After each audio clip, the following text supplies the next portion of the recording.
अस्सलामुअलैकुम। कैसे हो दोस्तों? उम्मीद करता हूँ सभी खैरियत से होंगे और हमारे बताए हुए नुस्खों से खूब फ़ायदा उठा रहे होंगे। दोस्तों, इसी तरह से देसी दवाओं से बने हुए नुस्खे, देसी दवाओं की जानकारी हम आपको देते रहते हैं।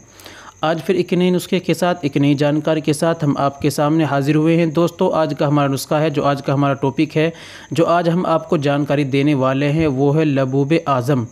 लबूब आज़म किन बीमारियों में काम आता है और क्या क्या इसके बेनिफिट है और इसको किस तरीके से इस्तेमाल करना है और किन लोगों को इस्तेमाल करना है, आज हम वीडियो में मुकम्मल जानकारी पाएंगे और हमें क्या क्या परहेज़ करने हैं। दोस्तों, मुकम्मल जानकारी पाने के लिए आप वीडियो में हमारे साथ बने रहिए। वीडियो को मुकम्मल सुने, स्किप न करें, इंशाल्लाह आपको इससे फ़ायदा होगा। चलिए दोस्तों, शुरू करते हैं। शुरू करने से पहले हम आपसे गुजारिश करते हैं कि अगर आप हमारे चैनल पर नए आए हैं या अभी तक आपने हमारा चैनल सब्सक्राइब नहीं किया तो जल्दी से चैनल को सब्सक्राइब कर दीजिए और घंटे के बटन पर लाकर प्रेस कर दीजिए। इससे होगा कि हमारी आने वाली वीडियो यानी आने वाला नुस्खा आपके पास सबसे पहले पहुंच जाया करेगा। दोस्तों, देसी दवाओं से बने हुए नुस्खे हम आपके लिए लेकर आते रहते हैं। चलिए दोस्तों, शुरू करते हैं। लबूब आज़म किन बीमारियों में काम आता है, ये हम जान लेते हैं। दोस्तों, लबूब आज़म उन दोस्तों के लिए, उन भाइयों के लिए बेहद मुफीद है जिनको ये परेशानी है, यानी स्पर्म की कमी है, यानी वीर्य में कीटाणु नहीं बनते, उसमें भी ये अच्छा काम करता है। मुकम्मल तनाव नहीं होता, ढीलापन रहता है, उसमें भी ये अच्छा काम करता है। और वीकनेस है यानी कमज़ोरी है, उसमें भी अच्छा काम करता है, ताकत देता है। और सेक्स पावर बढ़ाने में भी ये काम करता है।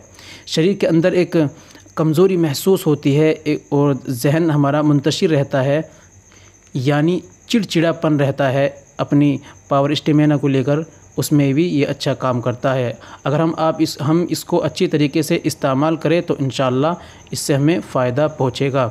दोस्तों, बात कर लेते हैं किस तरीका इसको इस्तेमाल करना है।